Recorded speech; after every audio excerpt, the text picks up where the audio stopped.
Hello, everyone. So today we have Yannick Beaudoin on behalf of David Suzuki Foundation. David Suzuki received the Right Livelihood Award for his lifetime advocacy for socially responsible use of science, and for this massive contribution to raising awareness about the perils of climate change and building public support for the policies to address it. He will receive the Lifetime Achievement Award from American Humanitarian Association in Las Vegas. See, I knew that information. It's not written here, but I knew it. Yannick Beaudoin is now today we have Yannick Beaudoin in his behalf today. Yannick Beaudoin is a Director General for Ontario and Northern Canada with the David Suzuki Foundation.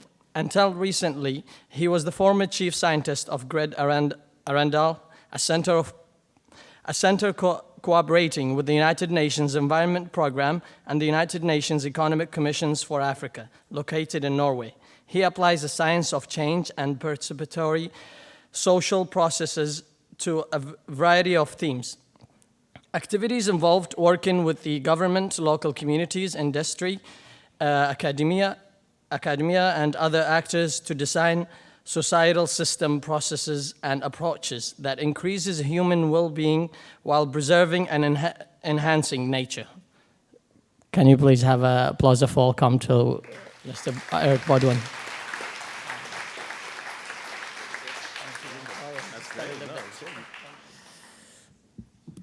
All right. Normally, I like to take the mic and actually walk around the stage, but it might not be so possible today. So yes, my name is Yannick Beaudoin. I am from the David Suzuki Foundation. I am not David Suzuki. So just to channel him in, so this is David Suzuki, Laureate 2009. Of course, if you're a Canadian, you certainly know a lot about David Suzuki. I remember him in on my TV once a week on Nature of Things as a documentary that's still going on today. Really talking about the different links between science and society, and it's quite a story. So he tried his absolute best to be here, but as Ali just mentioned, he's actually now today in Las Vegas receiving yet another award for his outstanding work and contributions. So I put this little quote here. I'm not going to read it, but that sort of is the flavor of the part of his work that I'm going to be talking about today and continuing. So that's sort of why 7 weeks ago I joined the David Suzuki Foundation, and this is one of those reasons, trying to look at that systemic interface between the master system that we use to make our decisions and basically then the effects that has, but also realizing that we might be able to make some changes there. A little very quick tidbit of my story so you at least sort of know who you're actually engaging with here. So I have been 12 years living in Norway. Bernie Sanders loves to refer to Scandinavia and Norway for a variety of really fantastic reasons. It was a tremendous learning experience to be in Scandinavian societies, but also to be working internationally on sustainability issues, collecting and gathering the different stories out there in the world, stories of challenges, but equally stories of incredible hope and successes. And so my work was to come back and see if I can bring some of that into the Canadian context and help my own country. I originally started off as a geologist. I'm a marine geologist and did a lot of graduate up to my PhD level in there. Also worked underwater in submarines and doing all that research. And then a number of years ago, I decided to go and get re-educated at a beautiful place in the UK called Schumacher College, which I notice there's a lot of connections between UC Santa Cruz and Schumacher College, where I got an economics degree, but a very different form of economics degree. And that gave me a language to start talking about some of these issues. Now, the title today of this session was looking at economic justice. So I figured I'd start with looking at injustice. And I'm going to do that just from that economics lens. So I'm not trying to say that, I'm talking about every possible example and scenarios, but just through the lens that I've looked at the world. So first I want to know, any economists in the house? Okay, a few that took economics courses? Yeah? Okay. No, it's good to know because, in case I'm an economist, but I might insult economics for a little while, but I don't want you to think that I'm insulting anybody personally, just the system, okay? The system we have, and we'll have this little journey together. This is an economist, a Chilean economist, Manfred Max Neef. I don't know if anybody's come across him. But when I look at injustice, so according to him, a human being thrives when you have all of these things working for you. If one of them is missing, you're not thriving. And from that logic, I would say there's an injustice being, done to you. If you don't have subsistence, freedom, identity, creation, or creativity, the ability to be creative, leisure, participation, understanding, affection, protection. This is an economist that came up with this model. Okay? So he had a real world, he looked at the real world and tried to make an actual model from the real world. So this is sort of the starting point that we have in this world today. Would you all agree that we all have 100% of this? No. So there's something systemically wrong. A little bit digging deeper, we talked a lot today about food, we talked about water over the last few days. I just picked some of these things, shades of poverty. So of course there's a very typical definition, poverty, $2 a day, don't make $2 a day, oh, you're poor. Okay, fine, there's a material level of poverty. There's homelessness, being poor, of not having a home. There's also one interesting aspect, loneliness. So I sat and had a chat with an elder in Fiji a few years ago, and he really taught me a whole new way of looking at what really is poverty. Because I was saying, oh, how do you guys do it? You don't have this money, you don't have this stuff, you don't have the equipment, how are we going to help you? And he just looked at me and he looked around at this beautiful paradise he lived in and he goes, I don't quite understand what you're asking me. When I look at you guys in North America, and all the loneliness you have, and we do have very high levels of perceived loneliness. He goes, you guys are poor. How can we help you? And I just what? So got me to ask a few more questions, and they actually probably got me to go back to school and take an economics degree. A second example is foodlessness, not having food in the 21st century. No technical reason, no technological reason, it's all choice. We waste food, it's choice. We value the cost of food more than feeding someone. So the extreme example, you go to a market, somebody's lying next to it and dying of hunger, and you won't give them that food. The market won't give them the food without a dollar being exchanged for it. In other words, the dollar is worth more than the person being hungry. So that's, again, an injustice caused by the system. All of these elements, I think we can all agree, we're surrounded by climate change issues, biodiversity loss, in many cases unprecedented. The geologists and me realize, of course, we've had 5 massive extinctions, and we're certainly, looks like we're heading towards a 6th. The difference is, this one is all about our choice. No technological reasons to pollute, no scientific reasons to pollute, no lack of knowledge, but we go and we do it by choice. So, don't know if you know a little bit about Stockholm Resilience Center, but planetary boundaries model, here we are, snapshot of the world. This is a selfie today, here's the world, and this is where we're at. We're already transgressing so many of these boundaries. That's an incredible injustice to the planet that gives us what we need to live. So, a brief history of maybe why we're here. I hope over the next few pictures you notice some patterns. So, when I talk about economics, and those who've taken the class, I'm sure you've come across this. So a few years ago, 1930s, let's say, a few guys got together, right? And there was some things going on in the world, some shifting, the Great Depression had ended and all that. And they came together and they said, we got to come up with a better model. And, great for them. I mean, again, innovation back then, and there's nothing wrong with what they came up with. They came up with a model, and they sold the model, and the model was used. Then we had a war, so we had to deconstruct that model, go back to an entirely industrial communist economy, and the war was won, and okay, now what? Look at these pictures, 1944, 1945. A few hundred men got together and came up with a gentleman's agreement. All right, so again, those of you in economics, you've seen this picture, I'm pretty sure. Anybody seen this picture before? All right, so this is a picture of the real world, right? Your lives every day, you go home to your families. This is what it is, right? No? Oh, silence is agreement, right? Yes? Or no? Okay, this is not the real world. Interesting. So this is the system that we operate with, right? So we got households, we got firms, we got production, and you can grow forever. All right, that's great. Anything missing? Okay, we got, thank you. And there we go, we have Earth. That's missing. Not even in there. Doesn't exist. And what's the next thing that's missing? Oh, yeah, I love it. I mean, People. Minions always get in there all the time. I don't know why.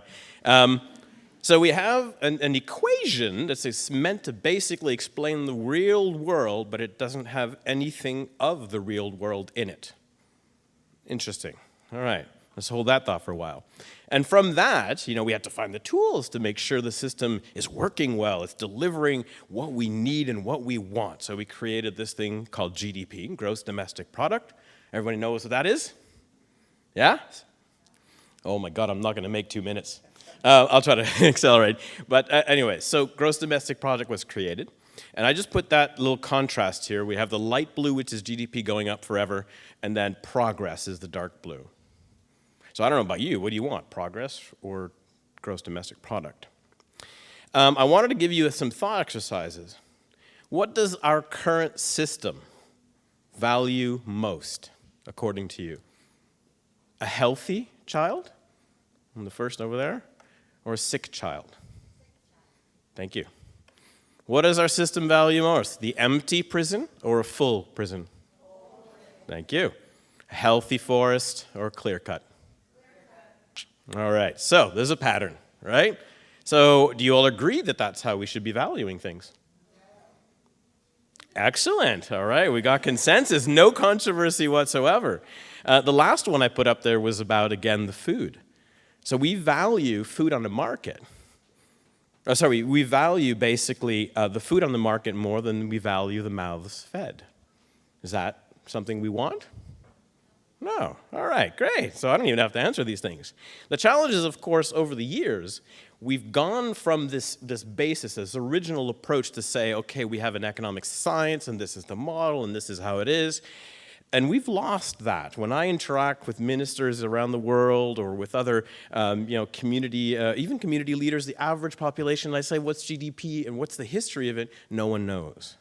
So we've entered something that gone from maybe science-based or driven or an attempt to do something scientific or evidence-based to a belief system. So if you're a change movement, how do you change a belief system? There's no answer here. I'm just putting that out there.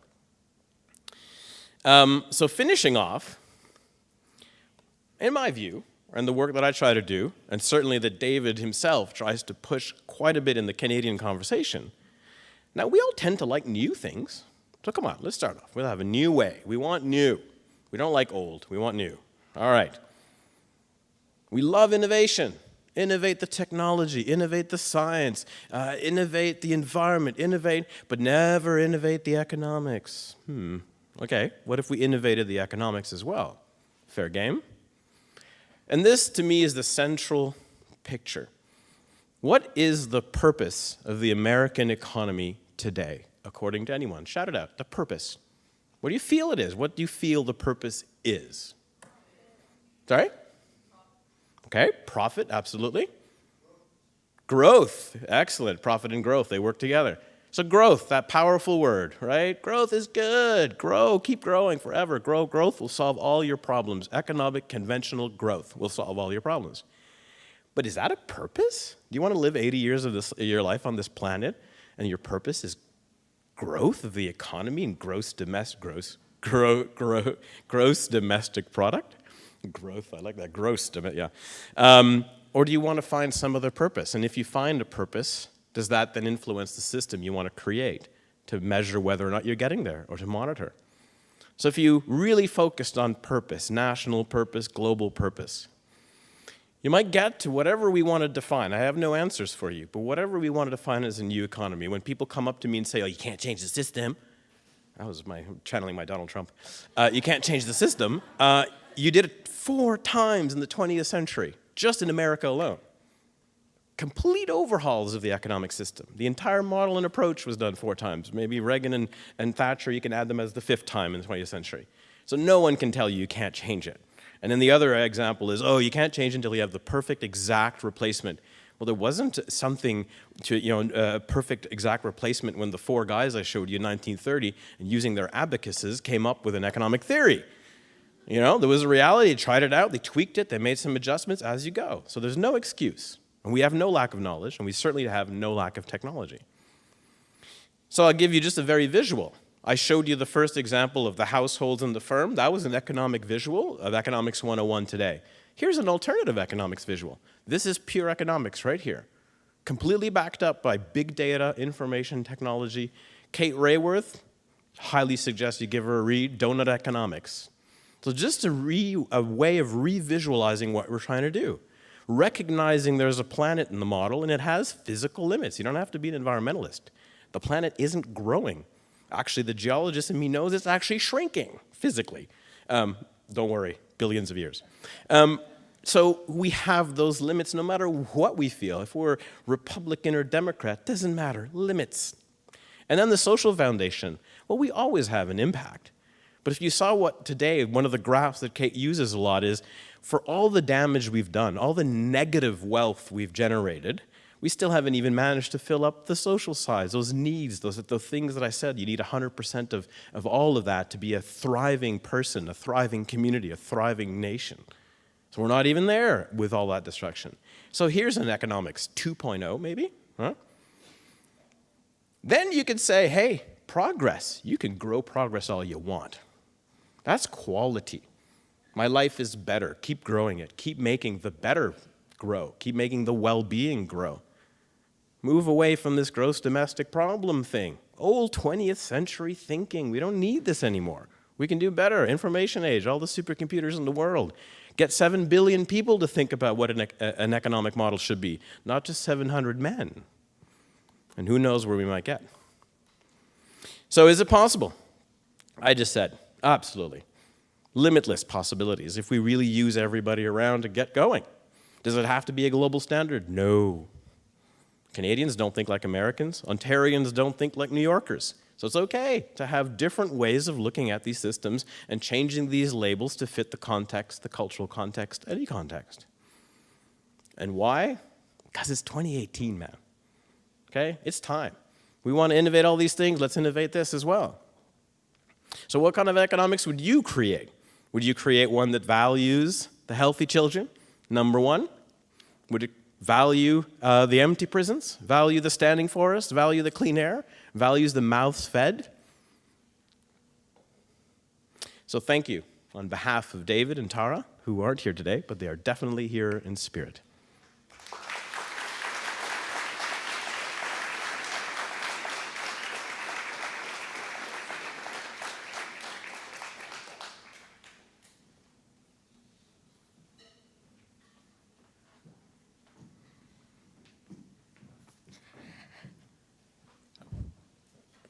Hi, good afternoon. My name is Wendy Torres, and I'm a second-year student double majoring in business management, economics, and psychology.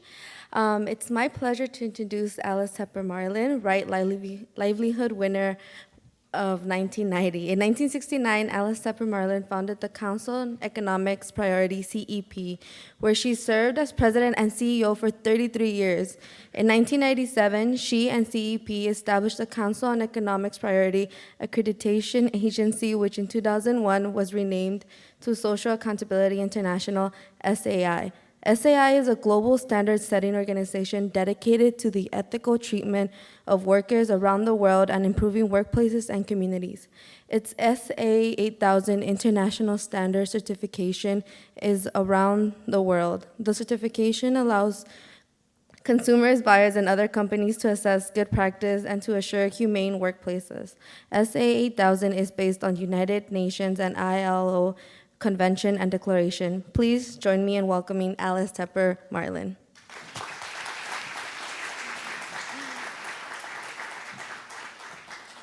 Great. Thank you, Wendy.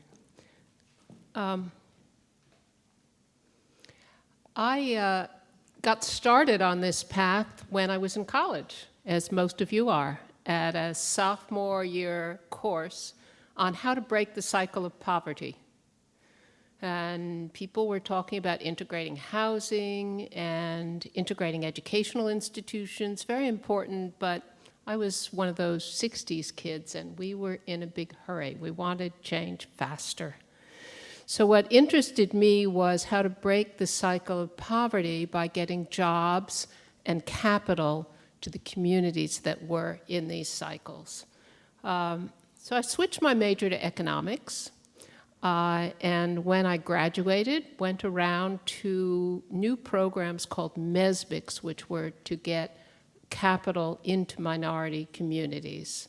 Everybody laughed at my economics degree. They said, you know, that's terrific for a cocktail party conversation, maybe if you're making policy in Washington, but what we need is real business experience.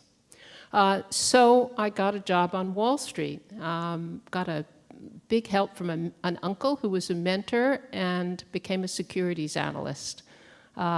Today, most people wanting to learn more practical business experience, women would go to business school.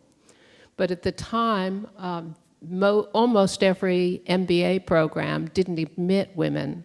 So a real-life job was a great way to get some education on it. It happened I was the 6th woman on Wall Street. I had a wonderful time. Everybody gave a lot of credit. It was kind of like a dog who could talk. Gee, a woman could do this job. And I enjoyed it a lot, but I still felt that when I went to work, I was leaving my values at the door, and that what I really wanted to do was getting back to breaking that cycle of poverty. So in the evenings, I would go up to Harlem and do volunteer work. But what I noticed was the impact I could have volunteering in what was a very good program affected very few people. But when, as a securities analyst, I went in and talked to a large company that we were considering whether to make a buy, hold, or sell investment decision on, I was talking about real leverage. Corporate executives really wanted to respond to whatever the investment community wanted us to do. And when they did something, the effect was enormous because they had such large effect on consumers and so many employees. So I was looking for an opportunity to do some of that. And I was very fortunate in that my boss was playing golf with a guy who ran the portfolio of a religious institution and said, you know, our parishioners want us to manage their pension money, but not to invest in any companies supplying weapons for the war in Vietnam. And my boss said, well, you know, I kind of like the war in Vietnam. I think it's a good idea, but I have this young analyst who has been working with the moratorium and demonstrating against the war in Vietnam, and she manages portfolio. This is a good idea for her. So I love that idea, and I developed a peace portfolio that had a definition and invested in companies not making those weapons. Once I'd done that, I wanted to expand that to include environmental stewardship and fair employment, but I couldn't get the data. I spent months going around Washington trying to find an agency that had the data, and I left Wall Street to found the Council on Economic Priorities to do the research to enable investors to cast their economic vote as conscientiously as their political vote. But you cast your economic vote much more frequently than your political vote, and it can have a big impact. And then once we were doing the research, we thought, well, what about consumers? And what about policymakers? The research would be useful to them as well. Now, when we started, this was a really radical idea, but by now, it's become very mainstream. So even Fortune magazine and many business publications really promote the companies that are doing a better job in the areas that we were studying. Even Bloomberg, which is the broadest provider of research for the investment community, now routinely does environmental and social sustainability evaluations and ratings on companies. And I had my 15 minutes of fame, as it was called, just before this wonderful Right Livelihood Award, when Council on Economic Priorities did a book called Shopping for a Better World. It was small, you could fit it in your pocket, and when you went to the grocery store, it listed the brand name of every company whose products you might buy there.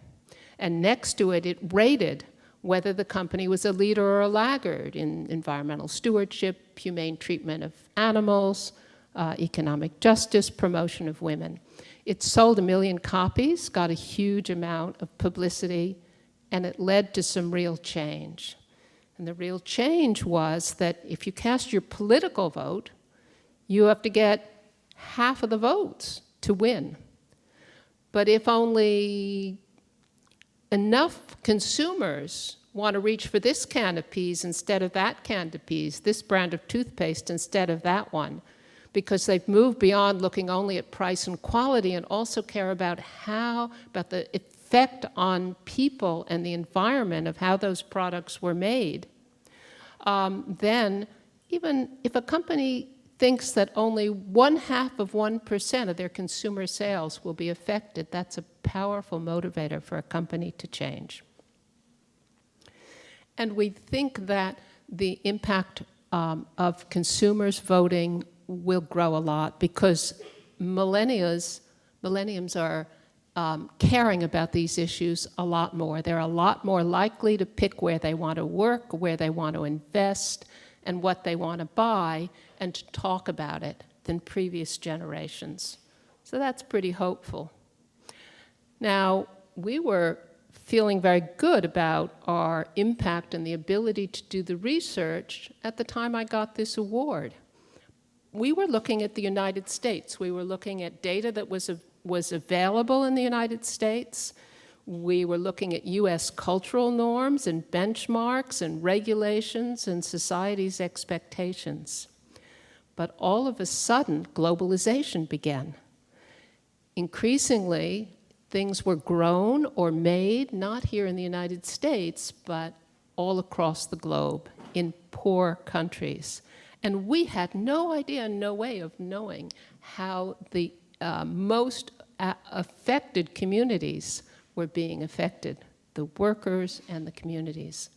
And so it was a huge disruption, and we reinvented ourselves to look at the degree to which basic human rights were being allowed or violated at work, and to work with major brands as well in order to get them to manage their supply chain in more responsible ways.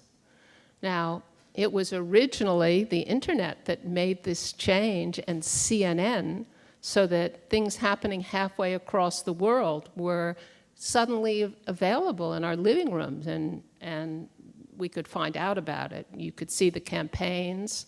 Just a few years ago, this terrible building collapse around a plaza that killed more than 1,000 people increased the interest in this. So the Council on Economic Priorities has been working on this for the last 20 years. Primarily, initially we set a standard. We did it in a multi-stakeholder process, bringing together corporate executives, trade union leaders, and nonprofit organizations and campaigners from all around the world. The first thing we did was develop the SA 8000 standard. What's happening here? No longer advancing my slides. Somebody who can help me come help with this, because they've stopped, but I can talk without it. Thank you. Aha. Great, thanks. Stuck. Okay, I'll let, oh, great, you fixed it. Thank you very much. You're not our tech guy. Thank you. So the SA 8000 standard, which Wendy naturally referred to, covered a whole range of performance elements: no child labor, no forced labor, healthy and safe place to work, the right to collective bargaining, no discrimination, no unfair psychological or physical discipline, working hours that were consistent with a healthy life, and remuneration we actually called for a living wage, and a management system so that consistently organizations were assuring that they would provide this not just on the day that an auditor came to check, but in an ongoing way, and so that they can find any non-compliance or problem or complaints in the workplace and have them solved and resolved.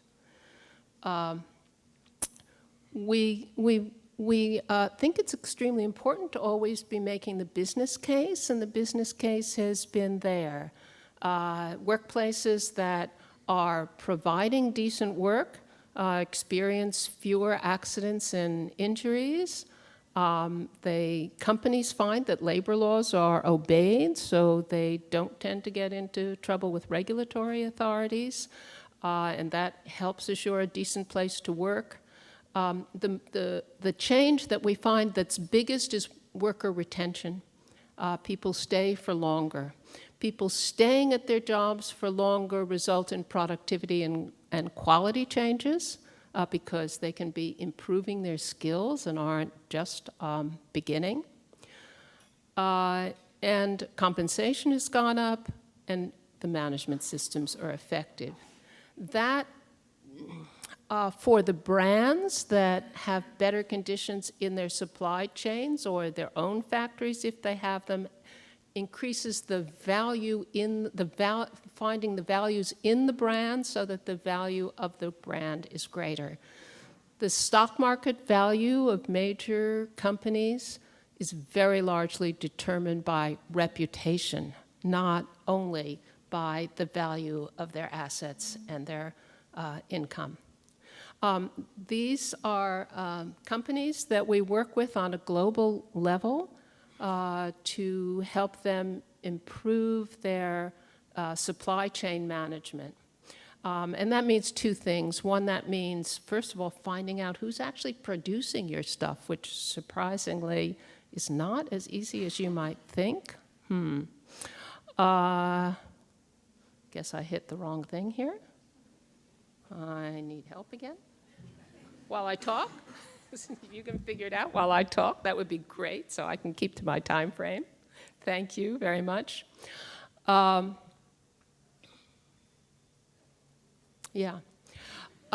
there are two things. One, they're checking what's happening at the factories and farms where their goods are being produced that bear their brand names or that they sell in their stores. But most importantly, they're not just checking it, they're actually beginning to respond by getting improvements and helping factories and farms to manage their workforce better. That's most of what we do today. It's training and capacity building, ideally training workers and managers together. So SAI had a disruption. It had a disruption with globalization. Today, I want to sort of set a challenge for your thinking, and what are the huge disruptors today? It's not globalization per se. That's pretty much happened. But there are a number of very large high-tech companies that are called the enormous disruptors today. And I would love all of you to think about what those changes might be, what the problems might be, what what is your vision for how it could be better? And then what can you do? Can you, as a consumer, as an investor, as a neighbor, and for many of you eventually, managers of employees of these companies? So, I need my glasses. Okay. Amazon. How many of you are Amazon Prime members? Is that amazing? This is a new company, and I'm seeing something like half of you raising your hand. I'm Amazon Prime member too. It's a very convenient thing. In the United States today, 50% of our whole population pay $100 a year to be Amazon Prime members. And if your household income is $125,000 or more, it's 70% of you. So what is the impact of this? Well, the fear is that that astounding growth of fast delivery is going to exacerbate climate change enormously because of all of those trucks delivering all of that stuff. You're getting more things, and you're getting them delivered more one in a package rather than if you went out to shop, you might buy 20 things. It's so easy with Amazon Prime to click, order something 1 hour, 2 hours later you order something else. A lot of trucks, a lot of asthma results, and it adds to carbon loads. If Amazon doesn't also become more responsible about their supply chain, that will happen in their supply chain instead. But what's the dream? We've got a really innovative company here. Amazon now spends 12% of their expenses are just the costs of delivering that stuff to you. So what if they are now going to internalize their delivery system? They're not going to buy delivery anymore. They're going to build their own delivery system. What if that was a 100% electric fleet? What if they power that electric fleet with 100% renewables in their whole, and also made their whole global infrastructure global? Okay, let's look at another one. What about they just bought Whole Foods? We have Whole Foods out here? How many people love to shop at Whole Foods? I know it's whole paycheck, but it's still wonderful. You all don't need to shop at Whole Foods because you've got a wonderful food service here. But it's really a transformative company that's committed to organic and to innovators in the field. Well, the fear is that Amazon won't stay true to those values, and that their downward pressure on price will mean that the agricultural workers have even worse conditions and are paid even less. What's the dream? Well, they're going to maybe radically expand the market for organic and build the value of their brand by making that available to a lot more people and sticking true to the commitments of Whole Foods. And what about work? This is my last one. I could do many more. How many of you saw this New Yorker? It was just a few months ago, this New Yorker cover. Is it up there? Yeah, he's fabulous. That's all, Amazon's warehouses are increasingly being run primarily by robots, right? And the picture here is it's completely, this story is largely about Amazon. It's a very in-depth study. I recommend it to all of you. It's basically saying all those jobs are going to be done by robots. Even the dog is a robot, and the last worker left is a beggar, asking the robots to give them enough money to buy their bread. So that's a possible outcome, and if Amazon does it, the whole retail industry is going to have to do it. They're driving all kinds of changes in retail. What's the dream? That instead they're so innovative that they transform the dead-end jobs in retail and wholesale into decent jobs. So far in their initial robotization of their wholesale facilities, that's happened. It could continue, but it's not. And that, for those people, work conditions are a whole lot better. So this is a challenge for your generation. It's going to take some real thinking, and Amazon is just an example. I guess each of you can probably think of several other big disruptive companies, very fast growth, fast technological change. They're transforming our lives. And so I think I just would ask all of you to think a lot about what direction that ought to be, whether we're going to have fears and nightmares or dreams and visions, and what you all could do to make it dreams and visions. Thank you.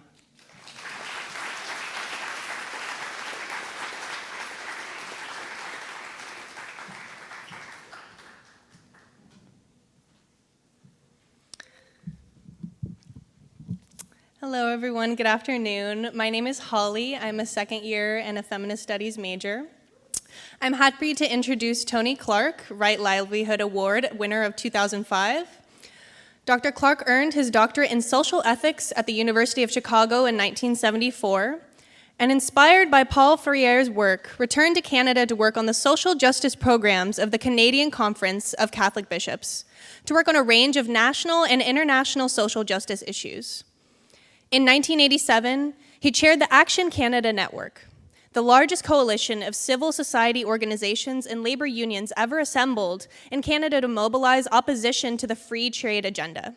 In 1997, he founded the Polaris Institution with the purpose of unmasking the corporate power that lies behind government, with a focus on water, energy, and trade policy issues. Today, a significant portion of the work is focused on rebuilding resistance to the Canadian tar sands. Everyone, please join me in welcoming Dr. Tony Clarke.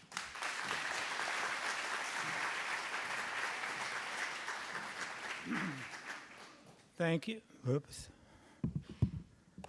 Thank you, Polly. Thank you for that. Can I just put this down, though?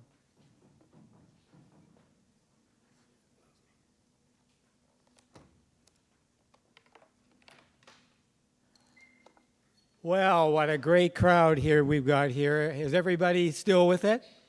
Are you ready? Okay.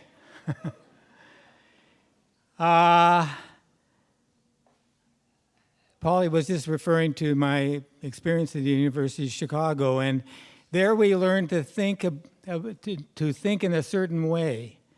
It was to act, to do something about a problem that you really felt was important, but also to reflect on your actions for the sake of deeper transformation. So action and reflection are important, but for the sake of deeper transformation is what the real calling is. And so it's within that framework I have learned to try to do my best to keep those principles alive and to keep that work alive. I want to speak for a few moments about how many here really feel that climate change is a real problem? That's a large majority, I would say, wouldn't you? All right, we got something to roll with then. I want to, first of all, apologize for not having a slideshow or a PowerPoint. I had planned to do this, but when I left Chilliwack, sorry, where was I? Ottawa. When I left Ottawa to come here, I misplaced I didn't put my computer in my bag, and I didn't discover that until 9 o'clock last night. So that's good action and reflection for the sake of transformation, I'd say. Okay. Well, I'm going to tell you a story about climate change and about a different approach, or an approach that hasn't quite been used, at least in Canada, before. And I want to kind of lay that out for you so that we can have maybe some conversation about it later. Basically, what that story is about, it's a story about bringing together not just environmentalists, but Indigenous peoples, and also labor and workers. Bring them together in building a movement to prepare Canada to be on top of the climate change challenge and to face what's coming down the hill. And in that context,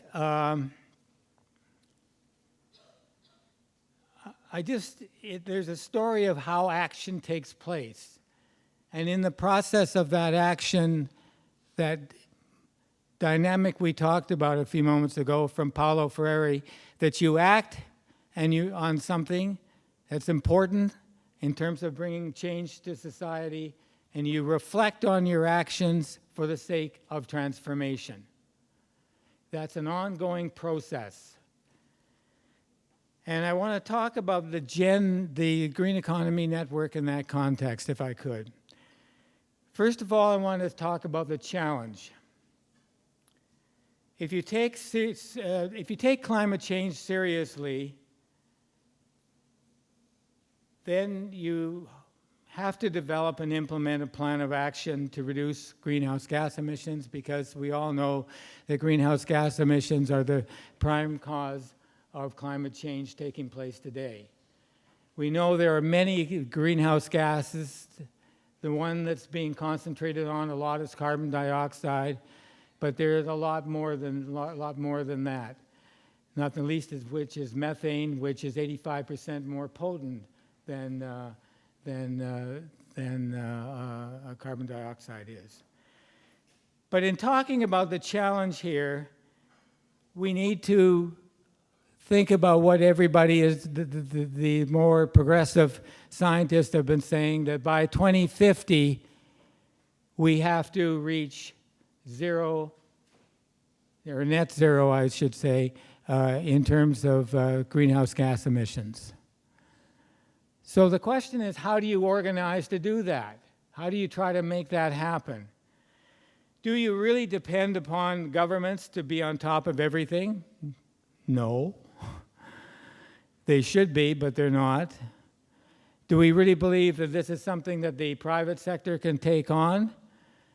They may have something to contribute, and I believe they do, but they can't be ushering in and shepherding the process. They can't be leading the way because they have vested interest at stake.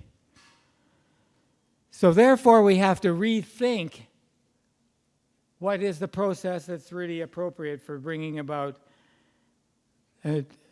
that net zero target in terms of greenhouse gas emissions. When I think of my own country of Canada,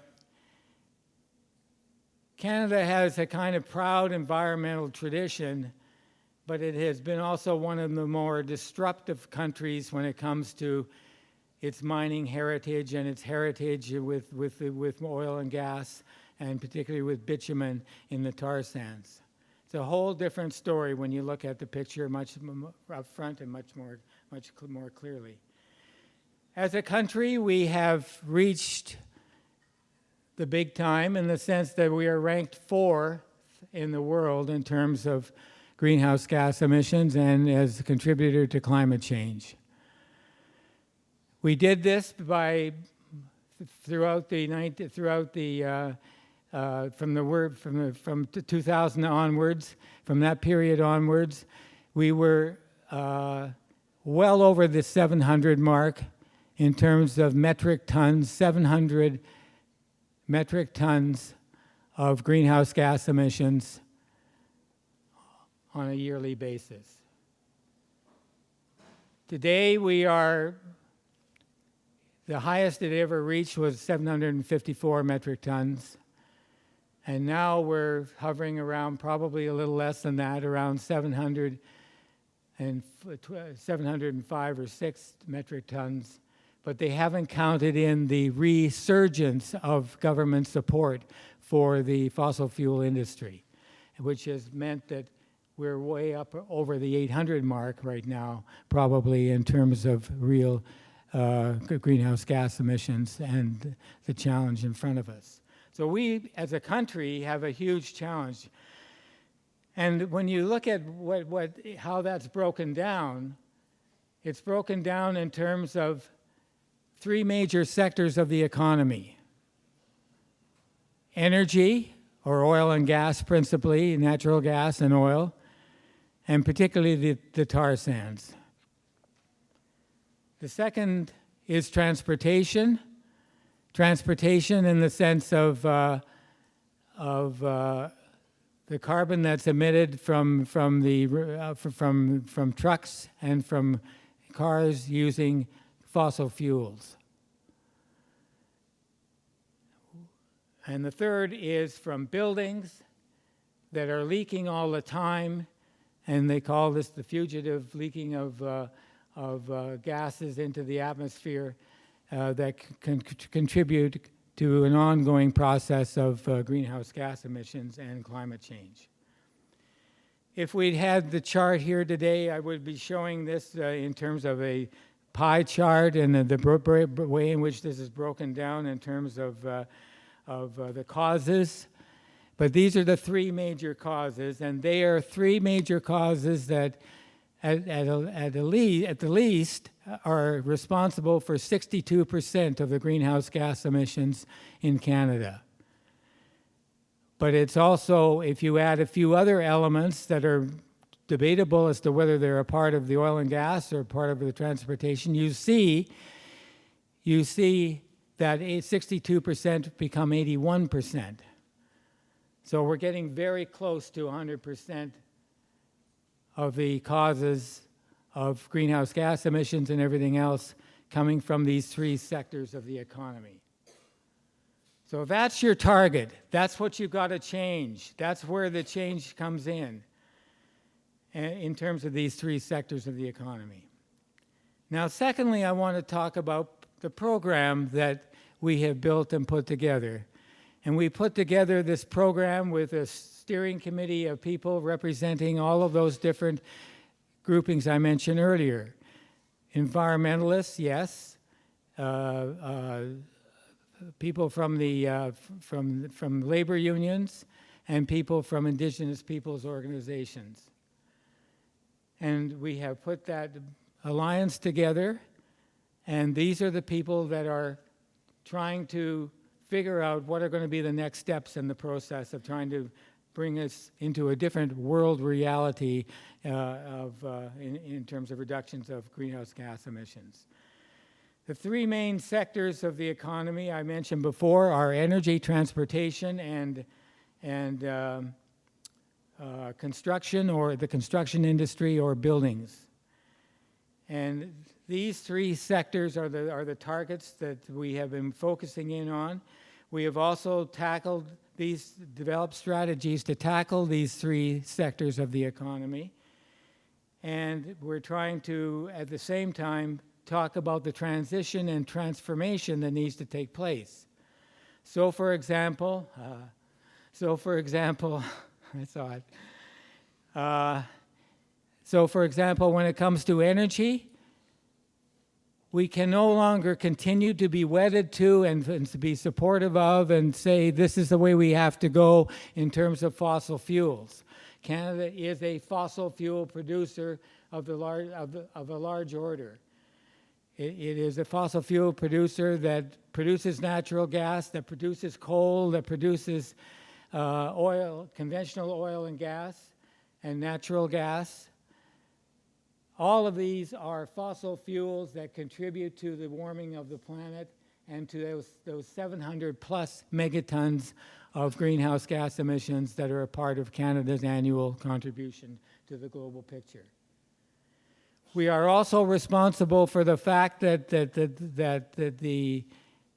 700 plus megatons contributes very much to the rapid melting of the Arctic.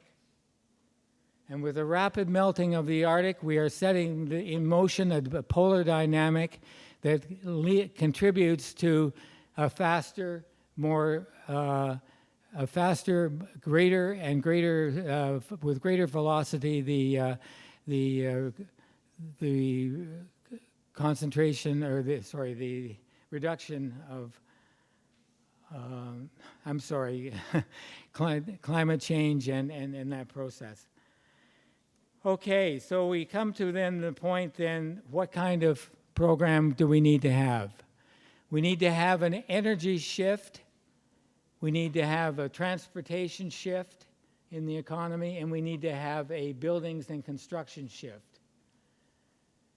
And so what we've done then is say, what does that shift look like?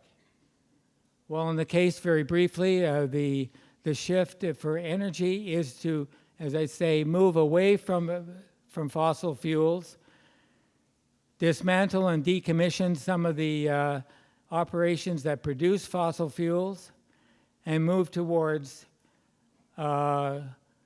renewable energy alternatives like we've been discussing here at this conference. And that means solar and wind, but also it means geothermal, tidal power, and also small-scale hydro. And when you talk about building that process, it must feed into the grid, the electrical grid. And we have to contribute our own, making sure that our own development and steps are taken in this direction to make that happen. That's what we need to be doing. Secondly, the transportation shift. The transportation shift means taking cars and trucks that use combustible engines off the road and eventually make that transition to electrical cars and electrical trucks. That's got to happen. But another side of the transportation shift is this, and that is moving towards public transportation, mainly within cities, such as subway systems and so forth, public transit systems, and also public transit systems between cities and towns within urban corridors. And so that is a major effort too, and a major energy, major concentration. And the third area is in buildings and construction.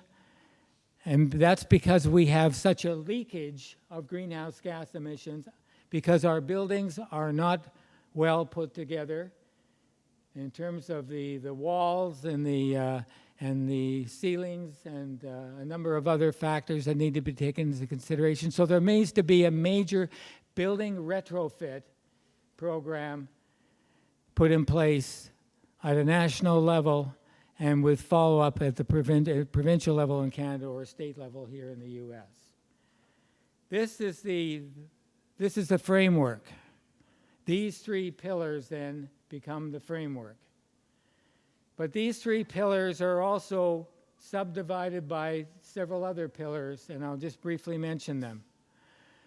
One of these pillars is to take the energy pillar, and we say to ourselves, okay, how much money is this going to cost? What's going to be the investment? And what kind of public investment are we talking about to make this happen? Because if we believe that the state and governments must lead the way, then there's got to be a strong public investment in that process. The second thing is in transportation as well. Who leads the way there? How do we make that happen? Again, there has to be a process that moves in that direction. And the public sector taking responsibility of providing a considerable portion of the money for that to happen. And thirdly, buildings and construction and retrofit programs right across the country, and how that can best be done. We think this is something that's going to take a lot of work and a lot of effort. It certainly is. It's going to take a lot of money, but it's no less different than preparing for the Second World War back in the 1940s. When we said that the war was going to cause enormous change in the lives of people in the world, and we had to do something about it, and we had to stop certain things from happening, then we rallied together and we made it, both in the United States and in Canada. We made that happen, and it can be done. But we got to rally the troops on all sorts of levels to make this sort of thing happen. Let me finish off by just saying this can only happen by building a campaign. Because in my country, even though we have a much more progressive government than we used to have, with the Harper government in place, a conservative government, we have, with the Trudeau government, at least under Justin Trudeau, we have some opportunities. But they are all over the place. They haven't thought systematically about this. They aren't thinking and acting strategically. And this will not happen unless there is a plan of action where people can see themselves participating at different levels to make something happen. And so we are saying that there needs to be a major campaign organized from the bottom up, a campaign that isn't from the top down, but a campaign from the bottom up. Because it's in communities and in cities and towns across my country that this is going to happen. It's not going to happen by somebody dictating something up here somewhere. It's only going to happen if there is that bottom-up approach organized and developed. So we are trying to put together a national campaign that will involve the leadership from the environment and indigenous peoples and labor communities to build a bottom-up campaign to get us moving in that direction. And we see that between now and 2019 in the fall is the period between now and the next federal election in Canada. And we see ourselves being prepared to really get out there and make this happen, door to door, all over the place, and trying to get people focused in on this and expressing the kind of commitment that I saw here by the hands going up, people saying, yes, climate change is a real issue and we got to do something about it. So that's it. I could say much more, and I will if we have a chance, but thanks very much.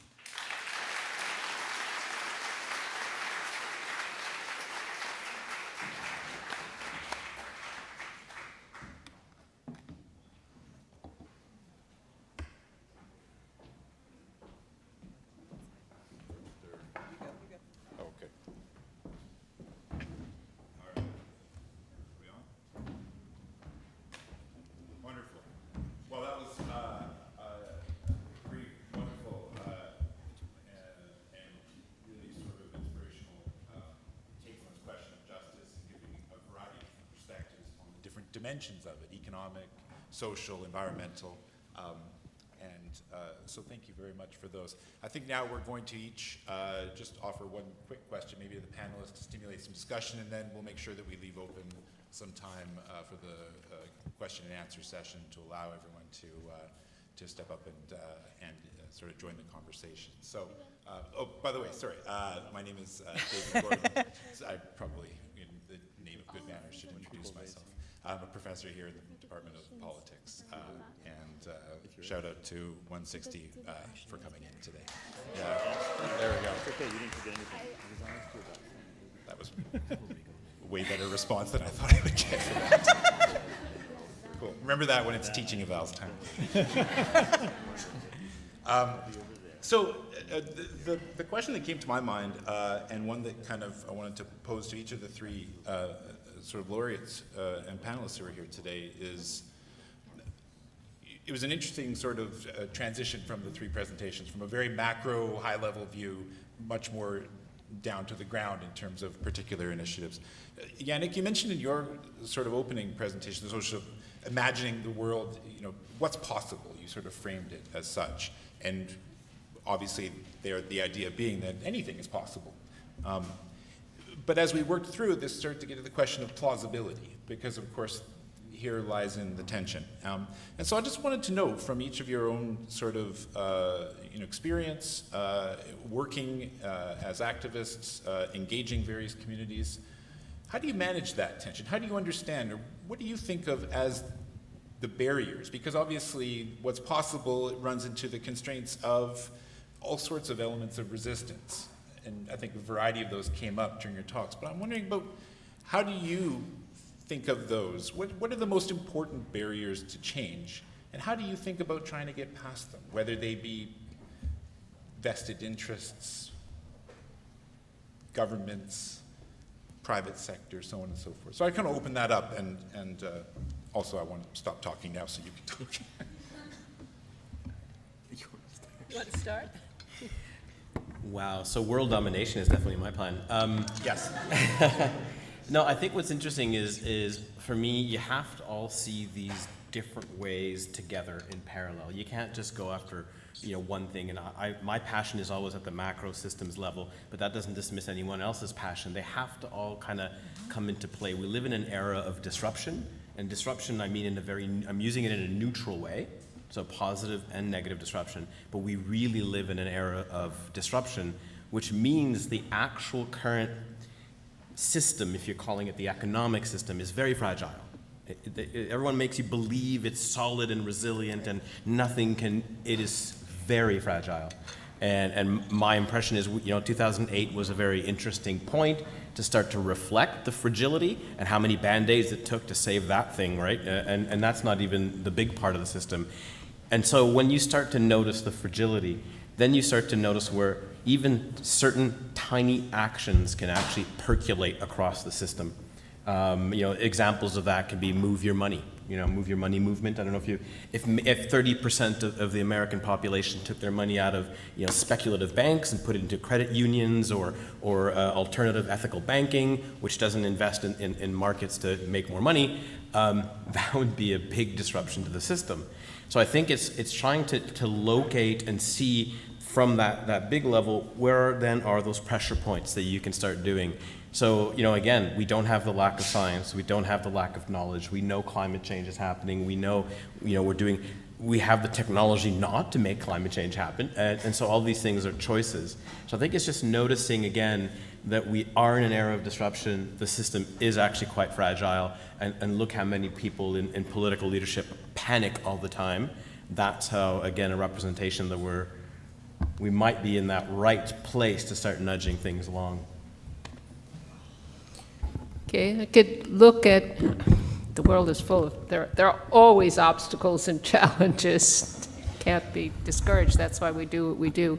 For labor rights, for assuring decent work, the root cause is that in most of the world, large parts of the world, particularly where production is taking place today, governments don't enforce their labor laws. Now, the oldest agency of the United Nations is the International Labor Organization, the ILO. They've been around for a century. They have focused on conventions that guide countries to improve their labor laws to be up to good international standards. And they've done a very good job with that. I'd say most countries have quite good labor laws. Of course, there are some exceptions. The problem is seldom with what the law requires, is usually with enforcement. If all the labor laws that existed today were actually effectively enforced, and that resulted also in a culture of compliance, whereby if you're running a company or working in a workplace, you assume that the labor laws need to be respected and complied with. Most of what business and consumers and the voluntary sector is trying to accomplish now would already be done. We kind of estimate that 85% of what our standard for decent work SA 8000 calls for would be covered by labor laws if they were effectively enforced worldwide. And the obstacles to that are many. A root cause is poverty. It's governments that have little money, that distort their spending and spend it on military rather than domestic needs. It's widespread corruption. It's the lack of decent training and pay and system at the labor agencies around the world. To move back from my narrow area, and it's migration. I mean, the one that's changing the most right now is how much migration there is, which means that very often workers don't know what the laws are in the country they've moved to. They're often afraid to raise their voices because where they came from, it's a very dangerous thing to do. They don't speak the language, and they're also afraid to go to authorities because of their undocumented status. And that's a problem in large parts of the world today. I guess looking really big picture, we see increasingly, and what worries me is a culture where people don't listen to others who have very different perspectives, different drivers, different constituencies. We listen increasingly to people who agree with us, and the dialogue among people who disagree is increasingly bitter and non-cooperative. And so the most important thing we could do for labor, environment, a whole range of different issues would be to have a culture change whereby we can bring people from different perspectives, constituencies, and worldviews to consensus on the major issues facing the world today.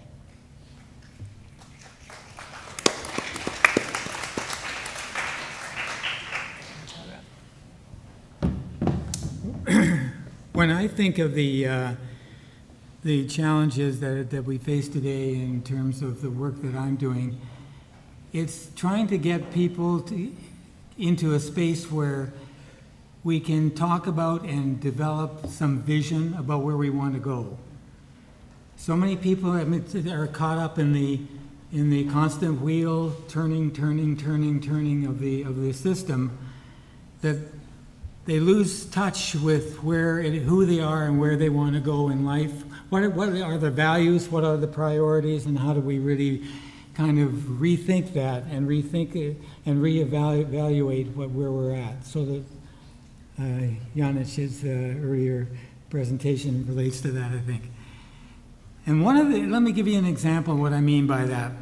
When we came out with our program, and I didn't have a chance to really lay it all out, but when we came out with our program on climate change like this, we said we can create over 1 million jobs. And we can do it by, these are decent, can be decent paying jobs, and we can do it by the public investments that need to go into making the change that we're talking about. You put in place when you do that, you put in place people who are employed to do this work. And that's meaningful work. It's not just a paycheck at the end of the week or the month. It's also very much a meaningful job, because you're contributing to the reduction of greenhouse gas emissions that are causing climate change, one of the biggest threats to the planet. People told us that's too ambitious, that the idea of doing that was too ambitious. And yet, when we told them the story, or at least reminded them, I should say, of the story of what happened during the post-Depression period and the organizing and movement towards a post-war Germany, post-war country, we invested. We put lots of money out there and we invested and we got results. But we've lost that, that capacity to think about the big possibilities and what can be done. And I don't know whether things have become so overwhelming that we lose that touch and we think that's part of the problem. Yes, it is part of the problem, but it's more than that. And nobody can say to me it's the money. It's not the money. You can look at where, anyway, we can go into this, in greater detail to critique that. But the third thing is this, and that is, I talked earlier about the different shifts, the energy shift that needs to take place, the transportation shift that needs to take place, the shift in terms of buildings. And what I didn't talk about was the equity shift that needs to take place if we're going to bring about the transformation we're talking about. There has to be an equity shift. And unless we do that, we will not be changing much at all, and there won't be much of a transformation. But there's another shift that underlies that, one more, and that's a paradigm shift. And it's a paradigm shift that says to us, well, at least the way I would describe it anyway in terms of this issue, is that we are wedded to and stuck to seeing everything through the prism or the glasses of the petroleum industry, of oil and gas. That the oil and gas can, by developing petroleum products, they can solve anything. And one of the things that I know people have done is put together a heck of a long list of products that require oil all the time. We become so dependent on this that it's a hard thing to give up. But this is how big the challenge is, and what's at stake is the future of the planet. And with that, us.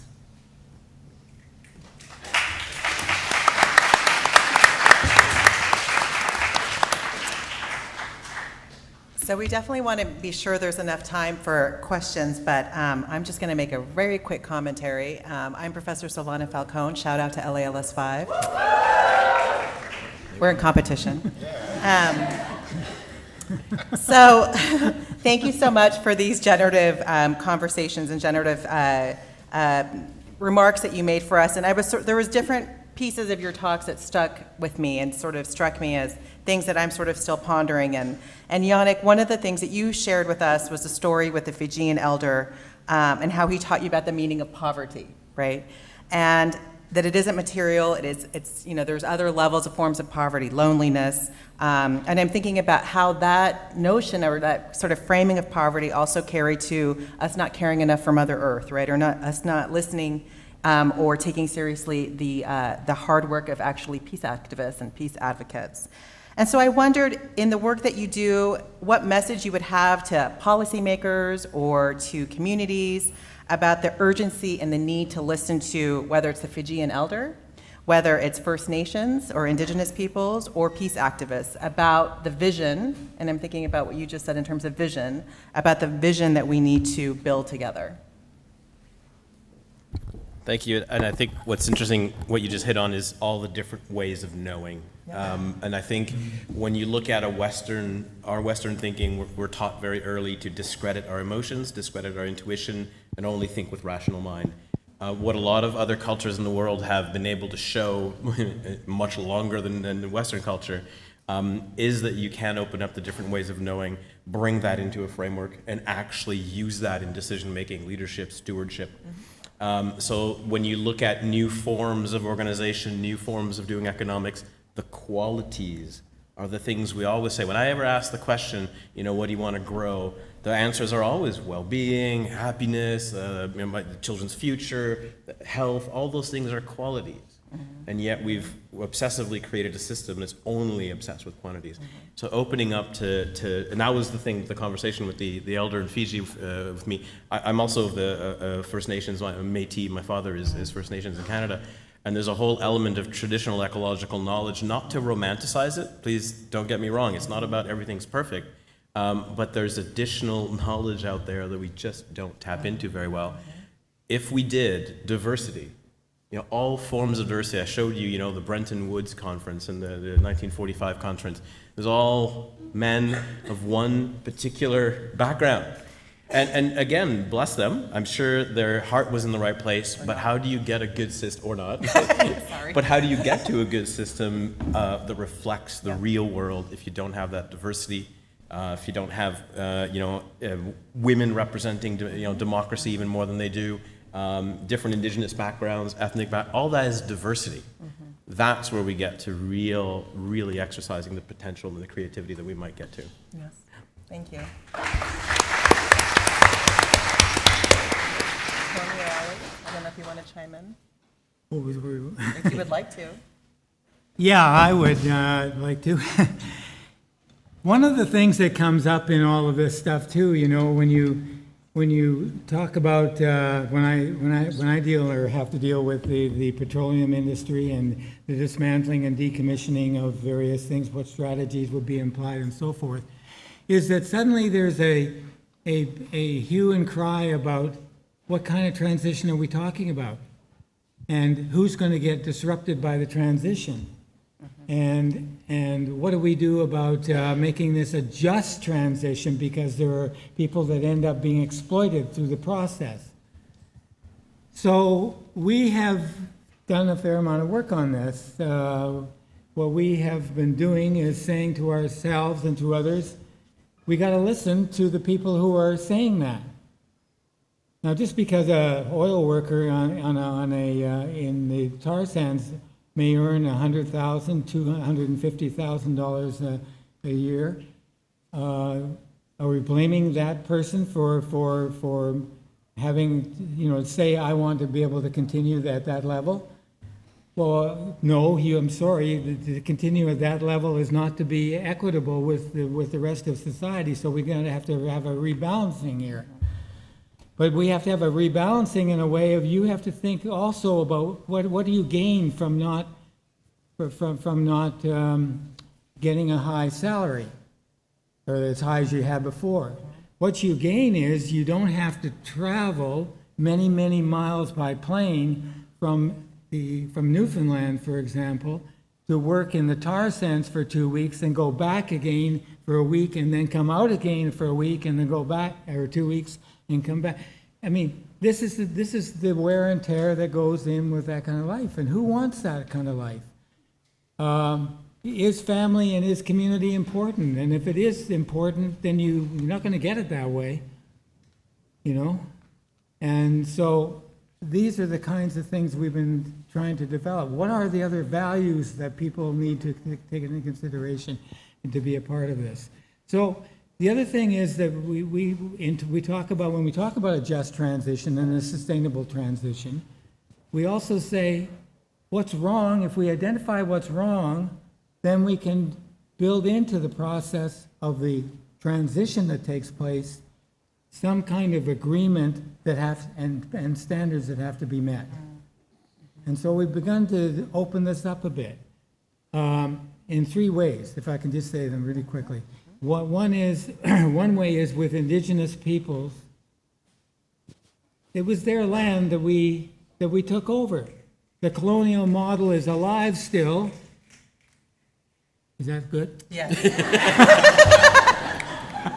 Yes, the snapping is good. The snapping is good. I agree with you. The colonial model. I'm having fun, aren't you? The colonial model is alive and unfortunately well. And we've got, you either use an occasion like this to start changing that, or you allow yourself to repeat the mistakes of history all over again. And that's exactly the tension that we're dealing with here. So we call for a Indigenous covenant. The word covenant is important because it's something that comes from various religious scriptures, not just the Bible, but other scriptures that talk about covenants. And covenants mean people agreeing with each other to do certain things. And in faith, make promises to be kept and promises to be maintained. So that's it's that we and the thing we do with or we're working on with Indigenous peoples on this now is to say one of the things that was taken from you was land. This was your land. The colonial invaders, including my ancestors, contributed to that theft. And we now have to make sure that you have more, you have the land you need to create what you call a land-based economy. And you can contribute to the larger Canadian economy through your land-based economy and therefore feel much more a part of what is happening, but still maintain your identity and your distinctiveness, etc. All that sort of stuff. Eh? And that's a lot of... And we have work to do. We have work to do, big work to do. Work to do. And it isn't enough just to call for a just transition. You got to spell it out. Same thing with labor unions and with a number, we call it a workers' contract. And with poor communities, which is the third one, we call that a community pact. And community pacts like the suburbs of Toronto, suburbs of Vancouver, suburbs of Montreal, are often places now where poor people have ended up. Well, we gotta rectify that. That's not enough to go ahead with this and leave people in looking for jobs and things like that, but not realizing that their own community can have the capacity to create jobs if we make that happen and make that a priority. Okay, I'll stop there.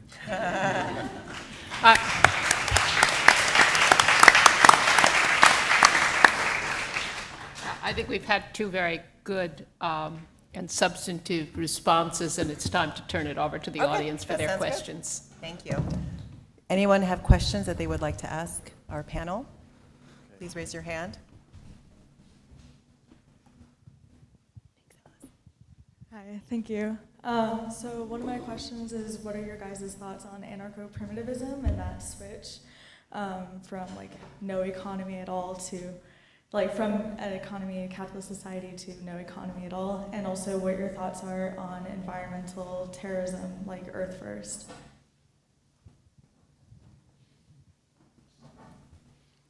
Anarcho-primitivism and environmental terrorism. Who would you like to address that to?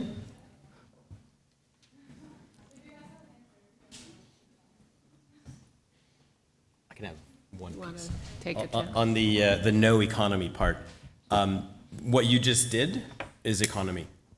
So the challenge of saying you can't have one or you won't, I mean, as we live and we exchange and we handshake and we share laughs and we share stories, we are practicing economy. Most of the economy we do as humans, you know, managing your home, the share economy, the care economy, none of it's valued, but that's the biggest part of society's economy.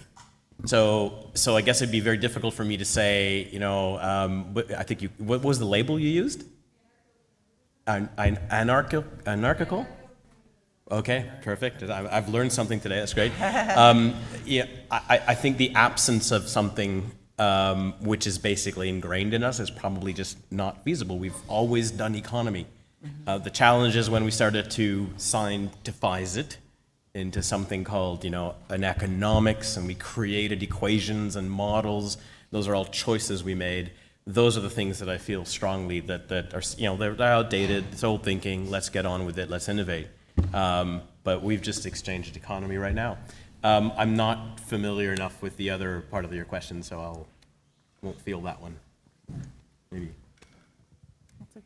I mean, can I just put a quick gloss on that too? I think if I can maybe add, part of what I take out of that is the question of urgency, right? Of how do we think about urgency in the face of these being, you know, process and having to deal with vested interests and all the complicated, complex sort of elements of change that you've identified. But remember, I think you mentioned, Alice, in your talk very early, something about the urgency of wanting change now, right? And so, you know, eco-terrorism being sort of a way of saying something's got to happen, right? Right. But Sure. Thank you so much for your presentation. It was very interesting information. It's interesting because we live in a pre-revolutionary moment, but we know that sort of like revolution is something that's imminent in terms of thought and trying to find better systems and processes. And I want to expand off of what Gordon said in regards to urgency and how pressing the climate change issue is. I think a good example of this is how climate change, in terms of how it affects our immediate environment, I think a really good example of who it impacts are Pacific Islanders, how y'all mentioned Fiji earlier, and they're having these conversations where they're like, well, if climate change increases by 2 to 3% Celsius, our islands will not exist anymore. They'll be reclaimed by the ocean. And I really think that is a really good situational context to think about how certain forces utilize violence or repression, and you mentioned colonization. How can we approach this issue? How can we approach the climate change issue and all of the external costs of that while being sensible as possible, and talking about like why we shouldn't be panicking in terms of like the depletion of resources and the loss of arable land and the possibility that, you know, there'll be mass migrations and it'll really look really apocalyptic. We won't be able to ignore the reality anymore. How can we think about the forces we're working against that have power, that have access to capital, the business interest, corporations, and how that relates to the state while still being reasonable with our analysis? So we still have half a day, right, together? Yes, yes, about half a day. Well, I think you've raised some really good. Can I add to your list? Okay. And then, seriously, and that is the mentality that most of us have of thinking in the now, of simply responding to the challenge. If we see something that really strikes us, we find that what is urgent is more important. There is another aspect to this, and that is how to take time seriously and how to look ahead and plan and not be spooked, you know? And I think that I mean, I know I get spooked too, you know, I'm not the only, but at the same time, I think we need to realize, yes, there are moments of crises. Yes, things need to be done in an urgent fashion, but if we also don't plan ahead and heed the warnings that we've had now for 30 years or more dealing with climate change, what to do about it.